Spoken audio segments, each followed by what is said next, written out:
మీ మోకాల నొప్పులకు ఎటువంటి సర్జరీ లేకుండా ఎపియాన్ పెయిన్ క్లినిక్ అందిస్తున్న అత్యాధునిక చికిత్స.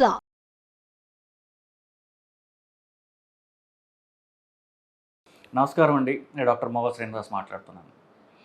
సొసైటీలో మనం అవునన్నా కాదన్నా ఆల్కహాల్ తీసుకోవటం అనేది చాలా కామన్గా ప్రెవలెంట్గా ఉంటుంది.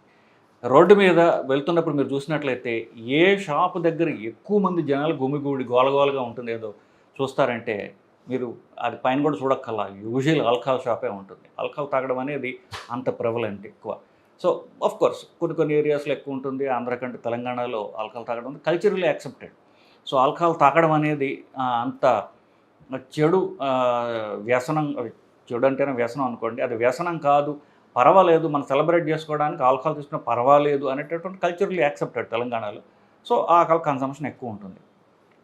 ఈ నేపథ్యంలో ఆల్కహాల్ ఎంత తీసుకుంటే మంచిది, ఎంత దాటితే అది హానికరం, ఈ డిస్కషన్ అనేది రావడం అనేది తప్పదు, అందరూ తెలుసుకోవాల్సిన విషయం బేసికలీ. సో మామూలుగా దీన్ని సేఫ్ లిమిట్స్ అంటారు. సేఫ్ లిమిట్స్ అంటే ఏమిటి? మామూలుగా ఒక 360 ml అంటే పెద్ద బాటిల్ బీర్ కానివ్వండి, లేకపోతే 45 ml స్పిరిట్స్ అంటే బ్రాందీ, విస్కీ, రమ్ ఇట్లాంటివి, ఇవి 45 ml కంటే ఎక్కువ తాగిన రోజుకి, లేకపోతే ఈ బీర్ బాటిల్ అంతకంటే ఫుల్ 360 ml, ఇండియాలో యాక్చువల్లీ 270 ml ఉంటాయి. సో 1.5 లేకపోతే రెండు బాటిల్స్ వేసుకోండి. సో 1.5 బాటిల్ కంటే ఎక్కువ బీరు, 45 ml కంటే ఎక్కువ ఉన్నటువంటి విస్కీ కానీ, రమ్ కానీ, వాడ్కా కానీ, ఇట్లాంటివి ఎక్కువ, దీనికంటే ఎక్కువ మగవాళ్ళల్లో తాగినట్లయితే దీంట్లో సగం ఆడవాళ్ళకి, ఇంత మగవాళ్ళకి. దీనికంటే ఎక్కువ తాగినట్లయితే, ఇట్లా గనక కంటిన్యూస్గా తాగుతూ ఉన్నట్లయితే లివర్ డ్యామేజ్ అయ్యేటటువంటి అవకాశం ఉన్నది. సో లివర్ డ్యామేజ్ అవ్వడం ఏంటి? ముందుగా లివర్లో జీజీటీ అనేటటువంటి ఎంజైమ్ పెరుగుతుంది ఫేస్లో. అది ఆల్కహాల్ వల్ల మనకి లివర్ డ్యామేజ్ అవుతుంది అనడానికి ఫస్ట్ పెరిగేటటువంటి సంకేతం. లివర్ పరీక్ష చూసినప్పుడు జీజీటీ అనేటటువంటి పరీక్ష 55 కంటే ఎక్కువ ఉన్నట్లయితే ఆల్కహాల్ వల్ల లివర్ డ్యామేజ్ అవుతుంది అని అర్థం. దీని తర్వాత ఏఎస్టీ, ఏఎల్టీ అనేటటువంటి ఎంజైమ్ పెరుగుతాయి. మీరు లివర్ పరీక్ష చేసి మీరే చూసుకోవచ్చు. ఏఎస్టీ, ఏఎల్టీ 40 కంటే ఎక్కువ ఉన్నట్లయితే లివర్ డ్యామేజ్ ఉన్నట్లు లెక్క. సో ఈ జీజీటీ పెరిగిన, ఏఎస్టీ, ఏఎల్టీ పెరిగిన ఆల్కహాల్ వల్ల లివర్ డ్యామేజ్ అవుతుంది అంటానే సంకేతం. ఆల్కహాల్ తగ్గించినట్లయితే ఈ రెండు కూడా రివర్స్ అవుతాయి, లివర్ నార్మల్ అయ్యే అవకాశం ఉంటుందని లెక్క. దీంతో పాటుగా లివర్ ఏం చేస్తుందంటే ప్యాంక్రియాస్ అనేటటువంటి గ్రంథిని కూడా అది డ్యామేజ్ చేస్తూ ఉంటుంది. ఫస్ట్ లివర్ని ఎందువల్ల అంటే మన పేగుల్లో ఆల్కహాల్ తాగామనుకోండి, అది ఫస్ట్ పేగులు పొట్టలోకి వెళ్తుంది, పొట్ట నుంచి పేగులు వెళ్తుంది. సో పేగుల నుంచి అది అబ్జార్బ్ అవుతుంది శరీరంలోకి. శరీరంలో ఉన్నటువంటి ఆల్కహాల్ అంతటిని కూడా లివర్ అనేటటువంటి కాలేయం అది శుద్ధి చేస్తుంది, దాన్ని బ్రేక్ డౌన్ చేస్తుంది. సో మీరు ఆల్కహాల్ తాగినంతా కూడా ఫస్ట్ లివర్కి వెళ్తుంది. కాబట్టి లివర్ డ్యామేజ్ నుంచి రావడం అనేది సహజంగా జరుగుతూ ఉంటుంది. నెక్స్ట్, లివర్ వల్ల, ఈ ఆల్కహాల్ వల్ల ప్యాంక్రియాస్ అనే గ్రంథి కూడా దెబ్బతింటుంది. అప్పుడు పరీక్ష చేసినట్లయితే, రక్త పరీక్ష చేసినట్లయితే amylase lipase, pancreatic amylase lipase అనేటటువంటి పెరిగితే ప్యాంక్రియాస్ కూడా దెబ్బతింది అని అర్థం. చాలా కాలం కనుక ఆల్కహాల్ తీసుకునే వాళ్ళకి ప్యాంక్రియాస్ గ్రంథి దెబ్బతింటం స్టార్ట్ అవుతుంది, ఎమైలేజ్ లైపేజ్ పెరుగుతాయి. కొంతకాలానికి ప్యాంక్రియాస్ డ్యామేజ్ అయ్యి ప్యాంక్రియాస్ చుట్టూ కూడా నీరు చేరి ఉంటుంది. దాన్ని సూడోసిస్ట్ ప్యాంక్రియాస్ అంటారు. సో బేసికలీ లివరు, ప్యాంక్రియాస్ కామన్గా దెబ్బతినటం ఇనీషియల్ స్టేజెస్లో జరుగుతూ ఉంటుంది. మోతాదు ఆల్రెడీ మీకు చెప్పాను. ఈ మోతాదు దాటిన వెంటనే ఈ రెండు డ్యామేజ్ అవ్వడం స్టార్ట్ అవుతాయి. కానీ ఈ స్టేజ్లో కూడా, అంటే నేను చెప్పినటువంటి liver enzyme GGT, AST, ALT, ప్యాంక్రియాస్లో ఎమైలేజ్ లైపేజ్, ఈ రెండు పెరిగినప్పుడు మనం పరీక్ష చేయించుకుంటూ ఆల్కహాల్ మోతాదు తగ్గించుకోవడం ఆపేయడం జరిగితే ఇవన్నీ కూడా రివర్స్ అవుతాయి. నిజానికి శరీరంలో ఏ ఆర్గన్ డ్యామేజ్ అయినా కూడా అది తిరిగి రివర్స్ అవ్వడం అనేది యూజువల్గా జరగదు. ఫర్ ఎగ్జాంపుల్, పక్షవాతం వచ్చింది, మెదడు డ్యామేజ్ అయింది, అది పర్మనెంట్. మెదడు డ్యామేజ్ అవుతుందా అనేటువంటి ఫస్ట్ 3 గంటల్లో మనం పక్షవాతం ట్రీట్మెంట్ తీసుకుంటే పక్షవాతం రివర్స్ చేయొచ్చు. హార్ట్ అటాక్ వస్తుంది, అది కూడా అంతే. 3 గంటల్లో కనుక మనం ట్రీట్మెంట్ తీసుకున్నట్లయితే హార్ట్ అటాక్, ఎంత పెద్ద హార్ట్ అటాక్ అయినా పూర్తిగా రివర్స్ చేయొచ్చు. హార్ట్ 12 గంటల దాకా పర్వాలా, 12 గంటల లోపల కూడా మనం చాలా వరకు హార్ట్ అటాక్ వచ్చిన తర్వాత కండ డ్యామేజ్ అవ్వకుండా రివర్స్ చేయొచ్చు. కానీ కిడ్నీ ప్రాబ్లం కూడా అంతే. కిడ్నీ వన్స్ డ్యామేజ్ అయిందనుకోండి, అది మళ్ళీ రీజనరేట్ అవ్వడం అనేది చాలా రేర్. లివర్ మాత్రం మీరు దాన్ని సంవత్సరాల తరబడి డ్యామేజ్ చేసినా తిరిగి మళ్ళీ తన్ను తాను రీజనరేట్ చేసుకునే కెపాసిటీ కలది.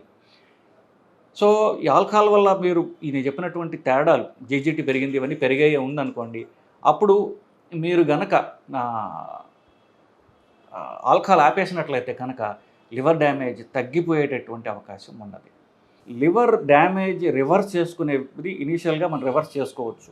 10 ఏళ్ల కంటే ఎక్కువ ఎవరైతే ఆల్కహాల్ తీసుకుంటున్నారో లివరు తన్ని తాను మళ్ళీ రీజనరేట్ చేసుకునేటటువంటి కెపాసిటీ అది కోల్పోతుంది.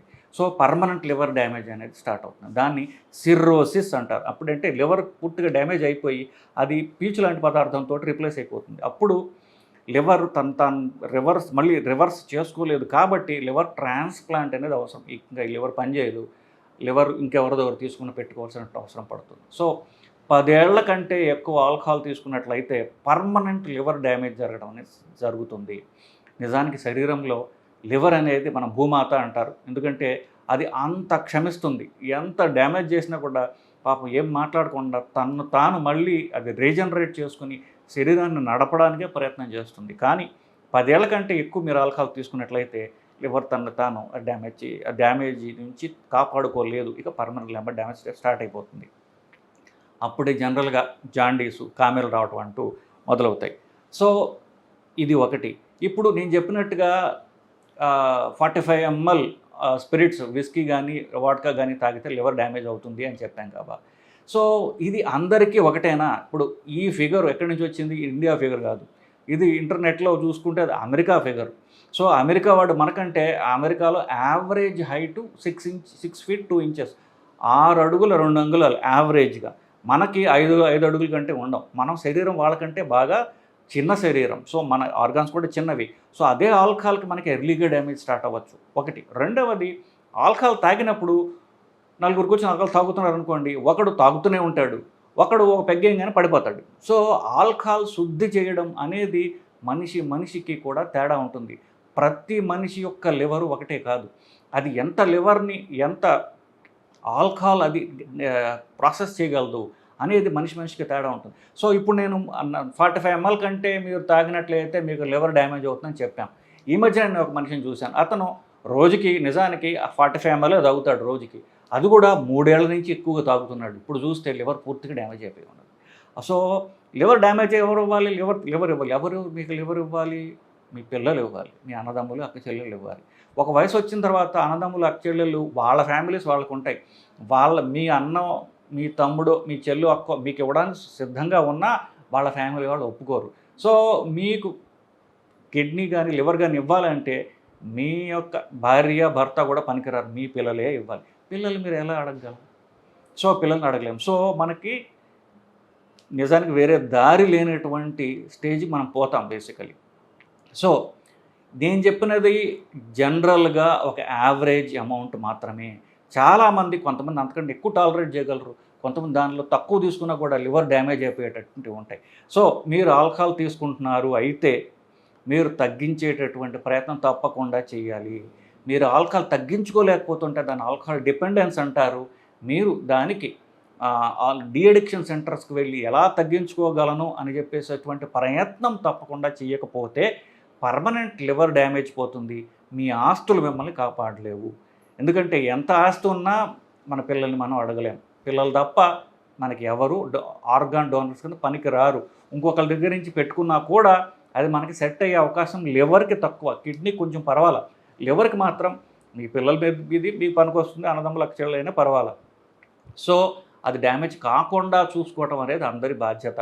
సో డాక్టర్ 45 ml విస్కీ అని చెప్పి విస్కీ వాడ్కా రంజీ అన్నాడు కాబట్టి నేను అంతకంటే తక్కువ తాగుతాను అనుకోవద్దు. ఎందువల్లంటే ఎప్పుడు ఎవరికి లివర్ డ్యామేజ్ ఎంత అవుతుందో మనకు తెలియదు. అందుకని ఇప్పుడు ఆల్కహాల్ కంటిన్యూస్గా తీసుకునే వాళ్ళు లివర్ సంబంధించినటువంటి పరీక్షలు, ప్యాంక్రియాస్ సంబంధించిన పరీక్షలు ప్రతి 3 నెలలకి కనీసం చేయించుకుంటూ ఒకవేళ తేడా ఉన్నట్లయితే దానికి ఏం చేయాలనేటటువంటిది లివర్ డాక్టర్ని, గ్యాస్ట్రాంటాలజిస్ట్ని సంప్రదించి వాళ్ళు ఎలా దాన్ని రివర్స్ చేసుకోవడానికి మందులు ఏమన్నా ఉంటే అవి మాడుకుంటూ ఉండడం, ప్లస్ ముఖ్యంగా ఆల్కహాల్ తగ్గించడానికి ప్రయత్నం చేయకపోతే పర్మనెంట్గా లివర్ డ్యామేజ్ అయ్యే అవకాశం ఉంటుంది. సో నేను చెప్పినటువంటి ఇదంతా కూడా మీకు ఉపయోగపడిందని నేను ఆశిస్తున్నానండి. నమస్కారం.